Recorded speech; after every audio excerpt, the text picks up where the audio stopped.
Yo, yo, yo, Big D here on a Sunday night, and you know what that means. It's time for me to recap my Week 16 DFS catch game lineups.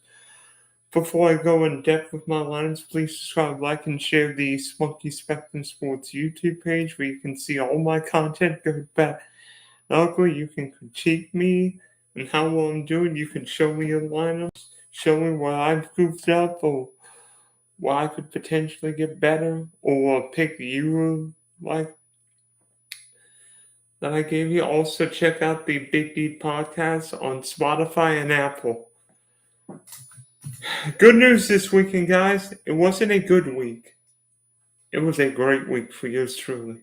Won everything. Won all the head-to-heads. Won all the double-ups. But by no means it was easy. Holy crap. Let me tell you, these slates are getting harder and harder.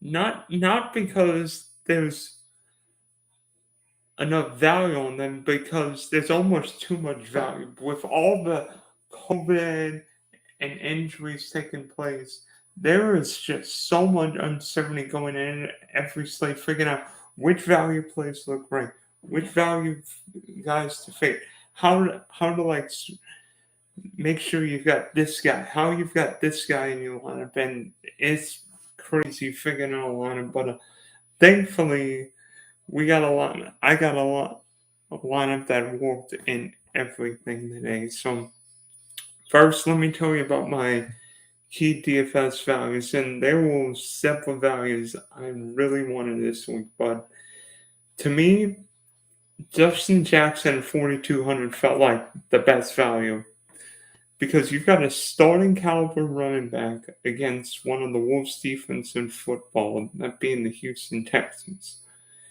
And yes, people may think of Justin Jackson as a scat back or a third down back because that was the kind of role Austin Eckler played before becoming a starter. But with Eckler on the COVID list, I really wanted Jackson because a $4,200 running back just feels like stealing. It just feels like stealing. And yes, I was worried Joshua Kelly would steal one or two touchdowns today. But with Herbert being a pass-first quarterback and Jackson more a PPR back, I felt like he was a must-play, and he didn't turn out to be a good play. He turned out to be a necessity today. Running for 64 yards, 2 touchdowns, and probably the better news if you're a fantasy owner, 8 catches for 98 yards. I don't care about the fumble. The fact that Justin Jackson got 9 targets, caught 8 of them for 98 yards, is the difference maker. Because when you get a PPR back at 4,200, it opens up so many options. Because there wasn't a Dalvin Cook, an Ezekiel Elliott, a Christian McCaffrey, and Alvin Kamara, a Jonathan Taylor views on this list. Jackson felt like a free square in many ways. So he was a guy I really concentrated on getting in every lineup. Another value that I really wanted to use this week was Ronald Jones. And a lot like Jackson, there were question marks over whether or not Vaughn would potentially be a PPR guy. But I knew there was always the chance Ronald Jones would get a touchdown today. And yet you ran the ball 20 times, 65 yards. To me, I don't look at the 65 yards as the biggest number. The fact that Jones ran the ball 20 times told me Bruce Arians wanted to give him the ball. Without Fournette, Jones was the guy. And yeah, true. Would you have liked more than 3 targets? Of course. But with Tampa Bay controlling that game, Jones didn't need any more targets. And most importantly, Ronald Jones got the touchdown. So he paid off his $5,100 value this week in more ways than one. And then another value I tossed and turned last night, and up until maybe 12:30, 12:40, figure out which Charger receiver to use. I thought about using Keenan Allen, but I ended up using Josh Palmer because to me, Josh Palmer felt like a big play, but he could. But having a 3K receiver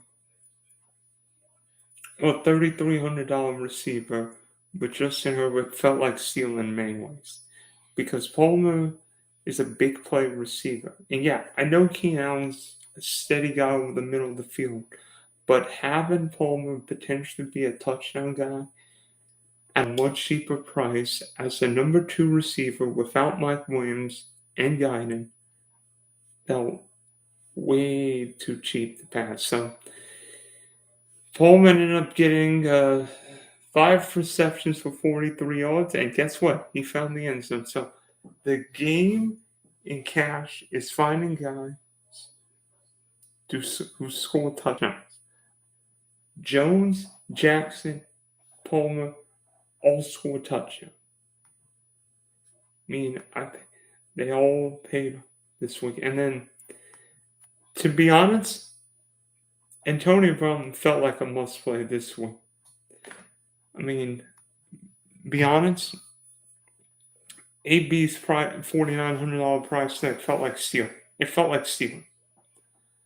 I don't understand how AB was more expensive. I mean, I was thinking Madison was close. Was 6,800, but yet AB was 4,800. I don't get it. I don't get how AB wasn't in the 6K range, knowing he was going to get a ton of targets today. And guess what? He got 15 targets, caught 10 for 101. Yeah, sure. AB didn't get the touchdown, but he got the 110 catches and the 100-yard bonus. So he paid off. AB didn't need a touchdown. He got more than his fair share of points. So those 4 values were essential in my line. Because between them, they cost 75, 12-4, 17-5. So not even 40% of my bankroll. So I could literally go 18 different ways with this line. Now, maybe the, I wouldn't say bad play, but maybe the unfortunate circumstance today was James Robinson's torn Achilles very early in the Jet game. When I heard about James Robinson leaving the game, I'm like, uh-oh. And then I saw Robinson on the court, I'm like, he's done. I'm like, he tore his Achilles. I'm like, oh, no. And guess what? He was done. So Robinson only tallied 10 rushing yards. Obviously not helping. But to me, I'm not at all frustrated with the James Robinson news. I mean, James Robinson felt like not a good, but a great cash play this weekend against the Jets. I feel very strongly James would have played very well. Could have gotten the 100 yards. Would have found the end zone on more than one occasion. So he probably would have paid off his $5,900 price tag. And his ownership matched my belief in what Robinson could do. It was so if your guy gets hurt and nobody else uses him, it's a problem in catch. If your guy gets hurt and everybody else is using him, it's not quite as bad. Because that means a large chunk of the field is in the same boat you all, and it's just based on how the rest of you guys play. And luckily, most of my guys played very well today. So just injuries happen, and sometimes there's nothing you can do with injuries. So hopefully we can stay healthy next week.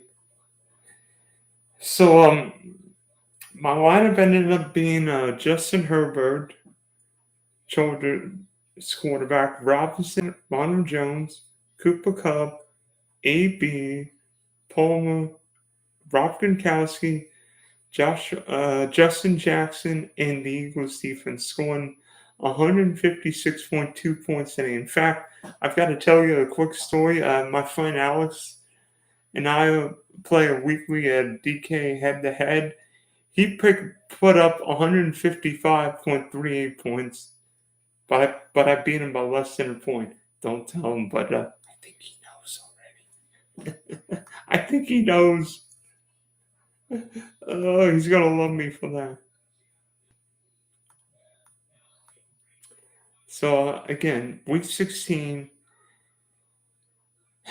I mean, be honest, the quarterback position's the hardest to play. Fine, because I love to find quarterbacks who are either cheap, capable of putting up a lot of yards, or probably or preferably high run first quarterbacks, being a Jalen Hurts, a Lamar Jackson, a Justin Fields, even now. But I've gone back. I've used every kind of quarterback you can think of. I've used Derek Carr, I've used Tua, I've used Herbert. It just seems like I can't find a consistent quarterback. Luckily, despite LA losing, Herbert put up 21 points. So, of the top end guys I really wanted, Herbert was fine. Stafford threw 3 picks, and Jalen Hurts really didn't put up anything, despite the Eagles scoring 34 points again. So I just need to find a quarterback. If I can find a quarterback, the rest of my line will fit together. But thankfully, we won. I wish everybody a Merry Christmas. And I can't wait to see what the rest of 2021 will be. And I know it may be a week early. Happy New Year to my peeps. And we'll see you later.